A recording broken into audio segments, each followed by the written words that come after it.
अभिनव अनन्या को देखे जा रहा था।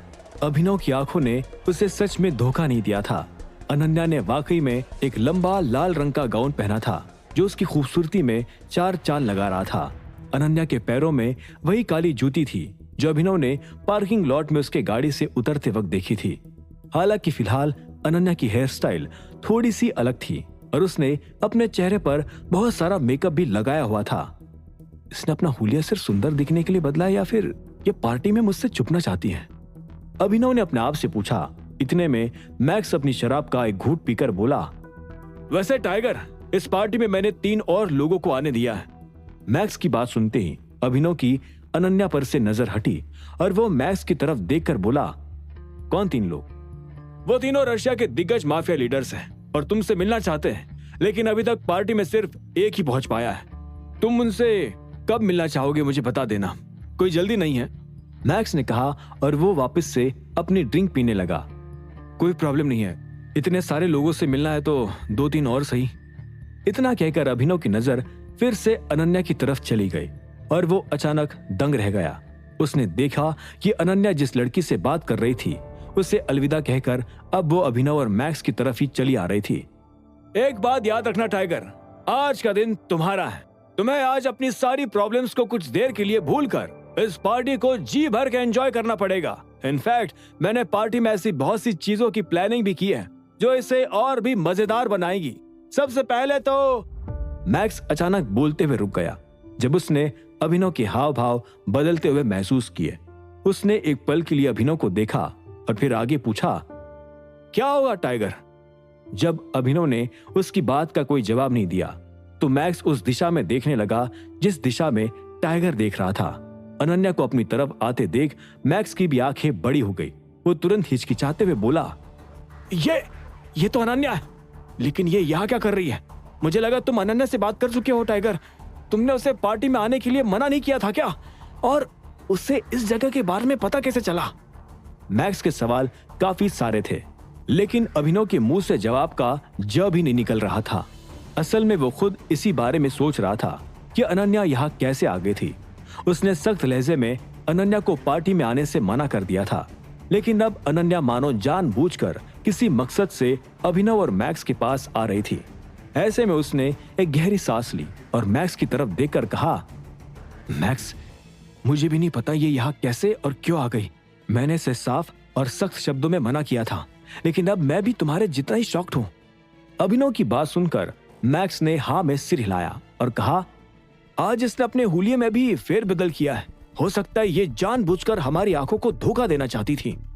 अभिनव ने इस बात पर आगे कुछ नहीं कहा। वो बस अनन्या को देखता रहा। उसके और अनन्या के बीच की दूरी धीरे धीरे कम होती जा रही थी। अनन्या के बढ़ते एक एक कदम से अभिनव की धड़कनें भी तेज हो रही थी। इस बात में कोई शक नहीं था कि आज अनन्या को देखकर अभिनव मंत्रमुग्ध हो गया था। उसे अचानक वो दिन याद आ गया था जब उसने पहली बार अनन्या को बिस्तर पर देखा था। उस वक्त की अनन्या और आज की अनन्या में जमीन आसमान का अंतर था। फिर भी अभिनव को उसे देखकर आज वैसा ही महसूस हो रहा था जैसा पहली बार हुआ था। अनन्या भी अभिनव की आंखों में देखकर पास आती जा रही थी। फिर एक पल के लिए उसने अपनी नजरें फेर ली और वो किसी और की तरफ देखकर हल्का सा मुस्कुराई। इससे पहले कि अभिनव ये देख पाता कि वो किसे देखकर मुस्कुराई थी, उसे अचानक मोंटी की आवाज सुनाई दी। टाइगर! मोंटी अभिनव को पुकारते हुए उसके करीब आ गया। इतने में अनन्या भी उन तीनों के सामने आकर खड़ी हो गई थी। उसने पहले मोंटी को देखकर अपनी भौएं उठाई और फिर उसकी नजरें मैक्स पर गई। Good evening mister max, Ananya ने एक हल्की सी मुस्कान के साथ धीमे सुर में कहा। मैक्स भी सिर हिलाकर मुस्कुराया और बोला, miss Ananya, good to see you again. आप आज काफी खूबसूरत लग रही है। मैक्स के मुंह से अपनी तारीफ सुनकर अनन्या हल्का सा शर्माई और बोली, थैंक यू सो मच। उसने फिर अभिनव की तरफ देखा और थोड़ा आश्चर्य करते हुए कहा, मुझे नहीं लगा था कि तुम यहां भी होगे। अभिनव ने अनन्या की बात का कोई जवाब नहीं दिया। वो बस उसे एकटक देखे जा रहा था। इतने में मोंटी ने उसे फिर से पुकारा, अभिनव। मोंटी अभिनव का ध्यान अपनी ओर खींचना चाहता था। अभिनव समझ गया कि मोंटी को कुछ जरूरी बात कहनी थी, इसलिए उसने अपनी गर्दन उसकी तरफ घुमा ली। हाँ, अभिनव ने धीरे से कहा। मोंटी ने उसे एक पल के लिए देखा और फिर गहरी सांस लेकर धीरे से बोला, घड़ी, वो घड़ी। यह सुनकर अभिनव के माथे पर असमंजस भरे सवाल आ गए। उसे समझ नहीं आया कि मोंटी किस घड़ी का जिक्र कर रहा था। हालांकि इससे पहले कि वो कुछ कहता, उसने पाया कि मोंटी अपनी आंखों के डोरों से अनन्या की तरफ कुछ इशारा कर रहा था। ऐसे में अभिनव की नजरें भी मोंटी से होते हुए अनन्या पर गई और तभी उसका ध्यान अनन्या के पहने हुए नेकलेस पर भी गया। उसने देखा कि उस नेकलेस में एक घड़ी का डायल बंधा हुआ था। अभिनव को किसी नेकलेस में इतनी बड़ी घड़ी देखकर थोड़ा अजीब तो लगा, लेकिन उसका दिमाग तब खराब हुआ जब वो उस घड़ी को गौर से देखने लगा। वो घड़ी अभिनव के पिता संजय गढ़वाल की सिल्वर घड़ी से मेल खा रही थी। अभिनव को उसी घड़ी की तलाश थी, लेकिन उसे लग रहा था कि उस घड़ी को दिक्पाल ऑलरेडी तबाह कर चुका था। यह कैसे मुमकिन है? अनन्या के पास ये घड़ी? अभिनव ने कंफ्यूज होते हुए अपने आप से कहा। उसे एक पल के लिए लगा कि यह घड़ी भी असली घड़ी की तरह उसकी एक कॉपी हो सकती थी। हालांकि फिर अभिनव को एहसास हुआ कि उस घड़ी की कॉपी बनाना भी आसान बात नहीं थी, क्योंकि उस घड़ी को संजय गढ़वाल के लिए ही बनाया गया था। इसलिए किसी दूसरे इंसान के लिए उसकी इमिटेशन बनाना नामुमकिन था। अभी तक उस घड़ी की सिर्फ एक ही इमिटेशन थी, जो अभिनव ने ऑक्शन में खरीदी थी। लेकिन वो इमिटेशन भी दिक्पाल ने ही बनवाई होगी। उसके पास मेरे पापा की असली घड़ी तो थी ही। अभिनव ने दोबारा खुद से कहा, लेकिन यह सोचकर उसकी उलझनें और भी ज्यादा बढ़ने लगी। वो समझ नहीं पाया कि अगर सिर्फ दिक्पाल के पास ही असली घड़ी थी, तो फिर अनन्या के नेकलेस में उसकी इमिटेशन कैसे हो सकती थी। ऐसे में अभिनव को सिर्फ एक जवाब सूझा, मतलब दिक्पाल ने उस असली घड़ी को तबाह नहीं किया, उसने जरूर उसे बेच दिया होगा। तो कहीं ये असली घड़ी तो नहीं? अभिनव ने फिर से अपने आप से पूछा। उसे इस बात का अंदाजा बिल्कुल नहीं था कि दिक्पाल को भी असली घड़ी कभी मिल ही नहीं पाई थी। ऐसे में उसने अपना गला साफ किया और अनन्या की आंखों में देखकर कहा, मुझे भी नहीं लगा था कि तुम यहाँ आ जाओगी। जहां तक मुझे याद है, हमारे बीच इस बारे में बात भी हुई थी और तुमने यहाँ आने के लिए ना भी कहा था, है ना? अभिनव की बात सुनकर अनन्या हल्का सा मुस्कुराई और बोली, जहां तक मुझे याद है अभिनव, तुमने सिर्फ मुझे क्या करना है और क्या नहीं इस बात की सलाह दी थी।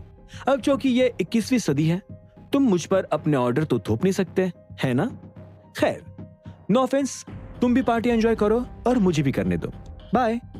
अपनी बात खत्म कर अनन्या दाई तरफ पलटी और अपनी कमर मटकाते हुए वहां से चली गई।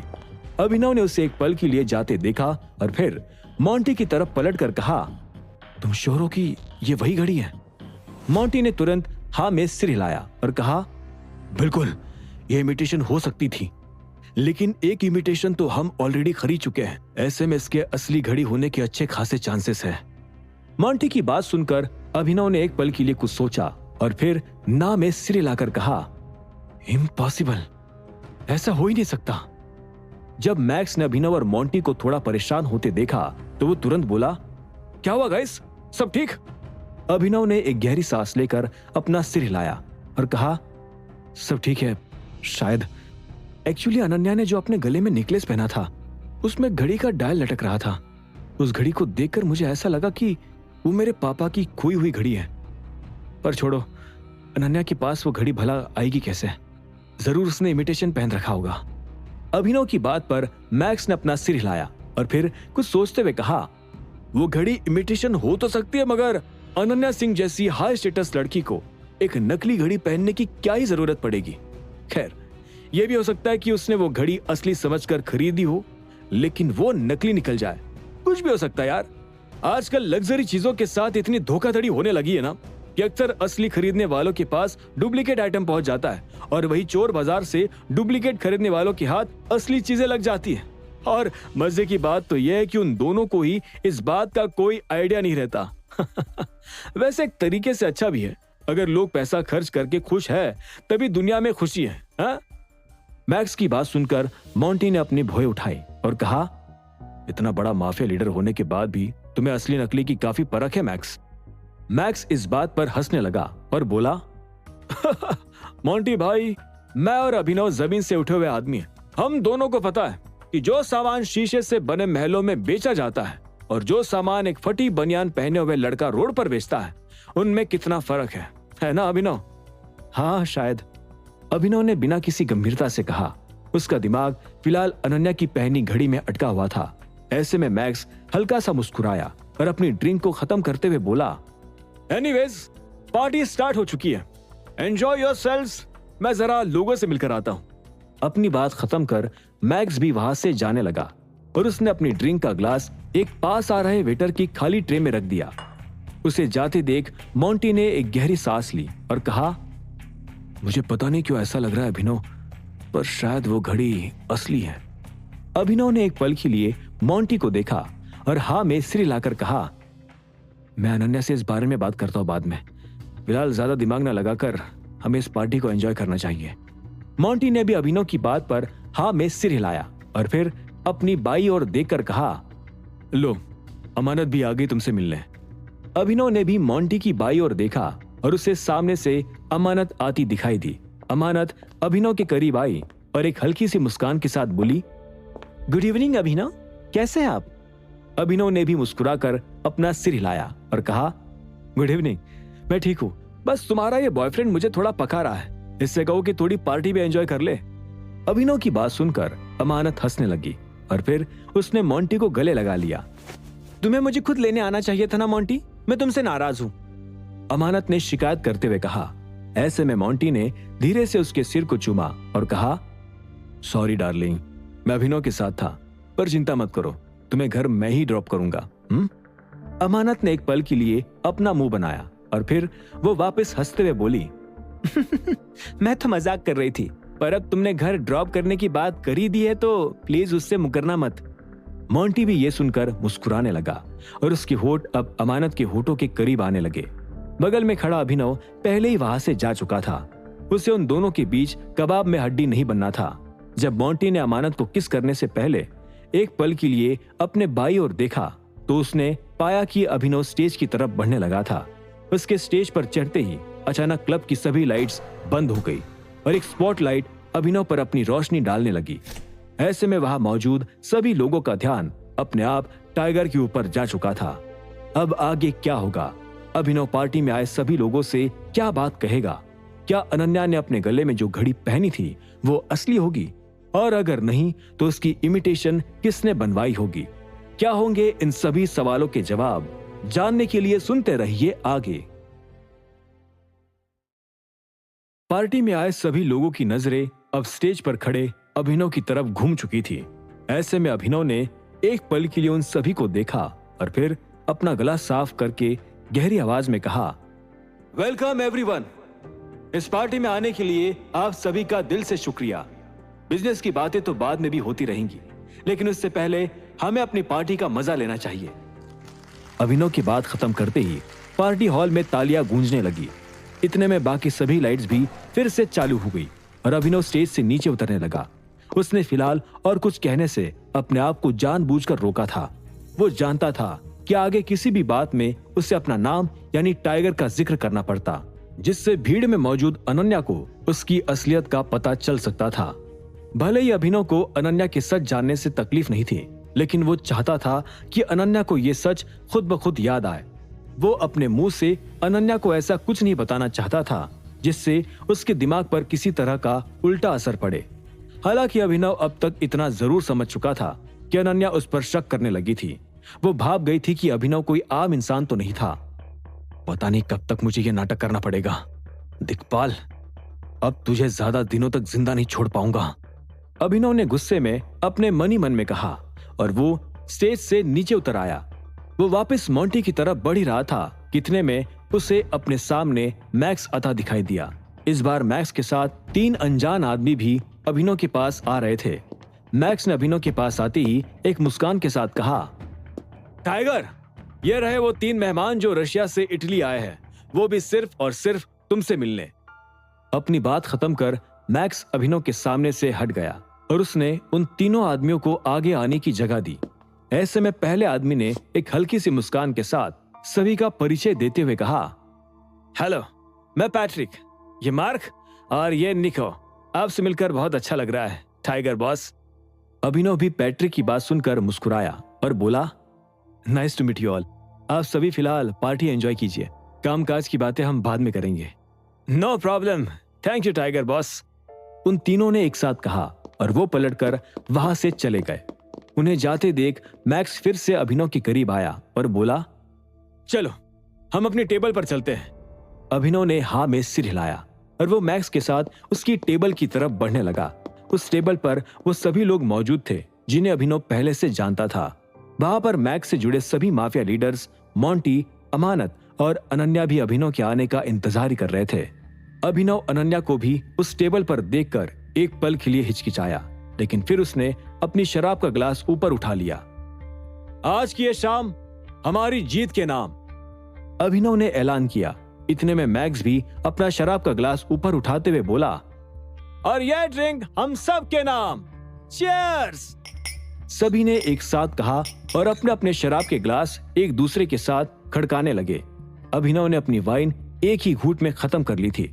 फिर ग्लास नीचे करके जब उसकी नजर अनन्या पर गई तो उसे कुछ अजीब महसूस हुआ। अभिनव ने पाया कि जहां सभी लोग पार्टी के माहौल में घुल मिलकर संगीत की धुन पर नाच रहे थे, वही अनन्या एक कोने में खामोश खड़ी अपनी वाइन आराम आराम से पी रही थी। अभिनव को यह नजारा इसलिए भी अजीब लग रहा था क्योंकि उसने अनन्या को पहले कभी इतना शांत नहीं देखा था। लगता है इसके दिमाग में कुछ तो प्लानिंग चल रही है, अभिनव ने अपने आप से कहा। उसे महसूस हुआ कि मेमोरी लॉस के बाद अनन्या और भी ज्यादा जिद्दी और बेचैन हो गई थी। अनन्या ने भी एक पल के लिए अभिनव से नजरें मिलाई और फिर वो अचानक अपनी जगह से खड़ी हो गई। उसने तुरंत अपना बैग उठाया और वो दरवाजे की तरफ बढ़ने लगी। अभिनव ने उसे जाते देख एक गहरी सांस ली। उसे लगा कि शायद अनन्या इस पार्टी से तंग आ चुकी थी।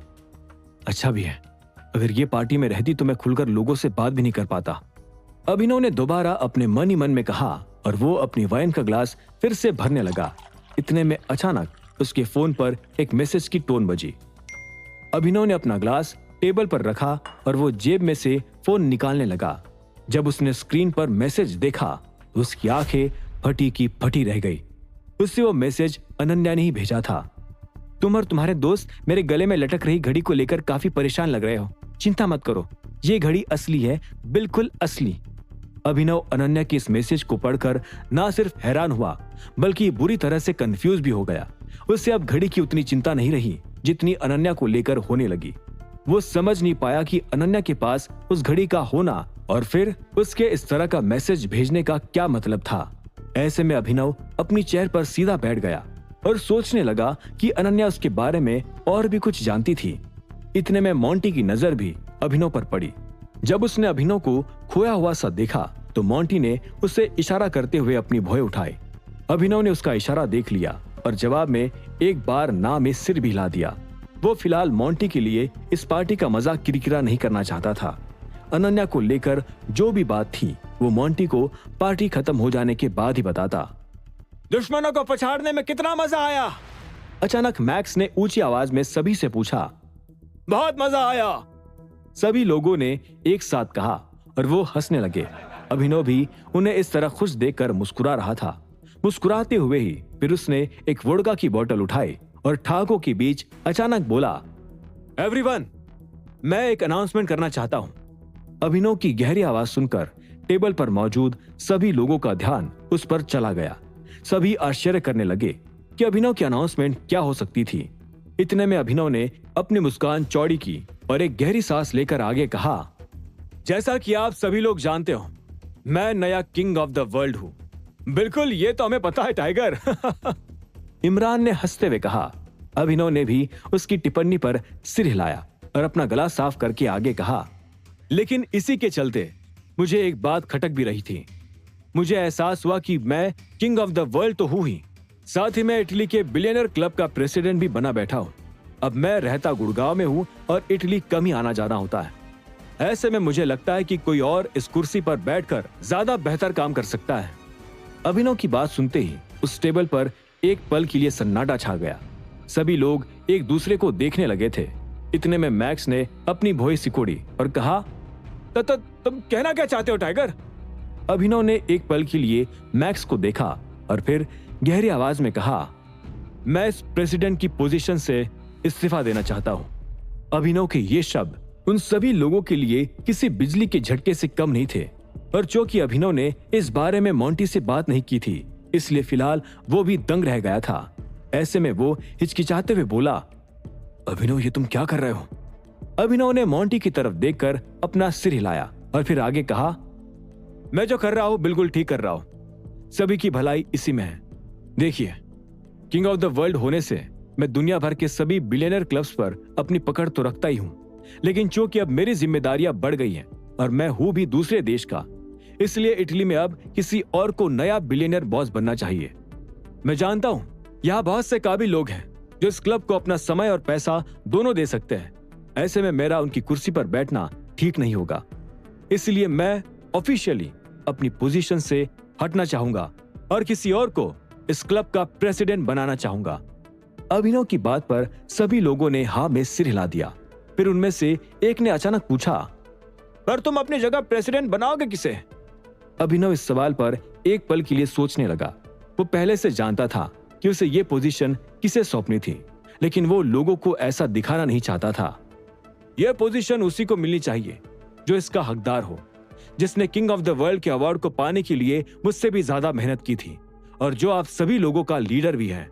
मैं बात कर रहा हूं मैक्स पठान की। अभिनव ने ऐलान किया और मैक्स के चेहरे पर तुरंत एक मुस्कान तैर गई। सभी लोग इस अनाउंसमेंट पर ताली बजाने लगे थे। मैक्स के प्रेसिडेंट बनने से इटली में किसी को भी कोई आपत्ति नहीं थी। वो जानते थे कि मैक्स एक बेहतरीन लीडर था और प्रेसिडेंट बनने के बाद भी उसमें किसी तरह का घमंड नहीं आता। और तो और सिर्फ मैक्स ही इटली के इतने सारे माफिया लीडर्स को एक साथ लेकर चल पा रहा था। उसके विपरीत उसका भाई पीटर पठान तो उल्टा कई माफिया लीडर से दुश्मनी मोल ले बैठा था। कहीं ना कहीं इस वजह से भी मैक्स को उसे इटली से दूर भेजना पड़ा था। दूसरी तरफ मैक्स के दिल में भी अभिनव के लिए इज्जत 10 गुना बढ़ गई। उसने कभी नहीं सोचा था कि अभिनव उसे प्रेसिडेंट बनाने के लिए खुद अपनी पोजीशन छोड़ देगा। मुझे लग रहा था टाइगर अपनी नई ताकत से हम सभी के ऊपर प्रेशर बनाने वाला है, लेकिन इसने तो अपनी पोजीशन ही छोड़ दी। ये वाकई कमाल का इंसान है, मैक्स ने अपने मन ही मन कहा। उसने अभिनव जैसा जिंदा दिल आदमी आज तक नहीं देखा था। ऐसे में वो तुरंत अपनी जगह से खड़ा हुआ और फिर से अपनी शराब का ग्लास ऊपर उठाते हुए बोला, सच बताओ तो मैं आप सभी के जितना ही हैरान हूं। मैंने कभी बिलियनर बॉस बनने का सोचा भी नहीं था। मुझे लगता था कि मेरी इतनी औकात नहीं है कि मैं इस क्लब का प्रेसिडेंट बन सकूं, लेकिन टाइगर ने अब न सिर्फ मुझे ये पोजीशन दी है, बल्कि वो कॉन्फिडेंस भी दिया है जो उसके अंदर कूट कूट कर भरा है। मैं अपने दिल की गहराइयों से टाइगर को थैंक्स कहना चाहता हूं और मैं उससे वादा करता हूं कि अपनी इस नई पोजीशन पर खरा उतरूंगा। मैक्स की बात सुनकर सभी लोग हंसने लगे और उन्होंने भी अपने अपने ग्लास ऊपर उठा लिए।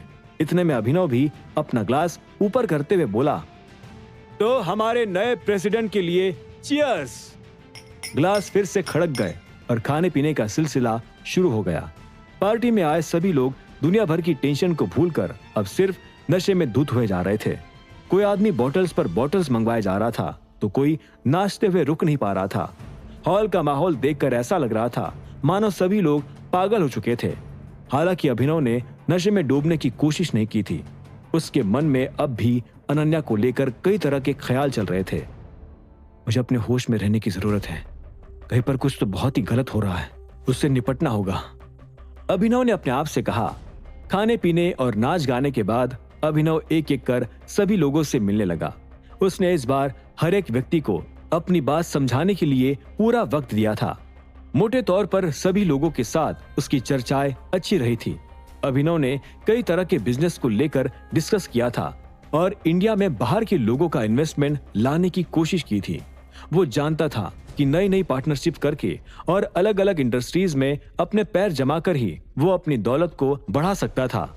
पार्टी खत्म होने को आई और रात के ठीक 1 बजे अभिनव और मोंटी पार्टी हॉल से बाहर निकलकर अपनी गाड़ियों की तरफ बढ़ने लगे। मोंटी नशे में धुत था, इसलिए उसे अमानत सहारा दे रही थी। अभिनव को आते देख महिपाल ने तुरंत उसके लिए गाड़ी का दरवाजा खोल दिया। अभिनव अपनी गाड़ी में बैठ गया और फिर अमानत को देखते हुए बोला, तुम और मोंटी दूसरी गाड़ी में घर चले जाओ, मुझे फिलहाल कुछ काम है। और हाँ, जैसे मोंटी को होश आ जाए उससे कहना कि वो मुझे फोन करे, ठीक है? ठीक है अभिनव, अमानत ने हाँ में सिर हिलाकर कहा और वो मोंटी को दूसरी गाड़ी में ले जाने लगी। इतने में ड्राइवर सीट पर बैठा जिमी भी अभिनव को शीशे में देखकर बोला, चले बॉस। रुको, अभिनव ने कहा और मोंटी की गाड़ी को आगे बढ़ने का इशारा किया। मोंटी की गाड़ी के वहां से निकल जाने के बाद ही उसने एक गहरी सांस ली और अपना फोन निकालकर अनन्या का नंबर डायल कर दिया। अनन्या ने दूसरी रिंग के अंत में उसका फोन उठाया और कहा, हाँ कहो। अनन्या की आवाज अभिनव को थोड़ी बदली बदली सी महसूस हुई। ऐसे में वो आश्चर्य करते हुए बोला, तुमने जो मैसेज भेजा, क्या चाहती हो तुम? मैं तुम्हें एड्रेस भेज रही हूँ, वहां आकर मुझसे मिलो। इतना कहकर अनन्या ने तपाक से फोन काट दिया। उसकी बात सुनकर अभिनव ने एक हताशा भरी गहरी सांस ली ही थी। इतने में उसे अपने फोन पर एक और मैसेज आता दिखाई दिया। वो मैसेज फिर से अनन्या का था, जिसमें उसने अभिनव को एक एड्रेस भेजा था। आखिर ये लड़की चाहती क्या है? अभिनव ने खींचते हुए अपने आप से कहा, अब आगे क्या होगा? अनन्या अभिनव से क्या बात करना चाहती होगी? उसके पास संजय गढ़वाल की घड़ी कैसे पहुंची होगी? क्या अभिनव उससे वो घड़ी ले पाएगा? क्या होंगे इन सभी सवालों के जवाब? जानने की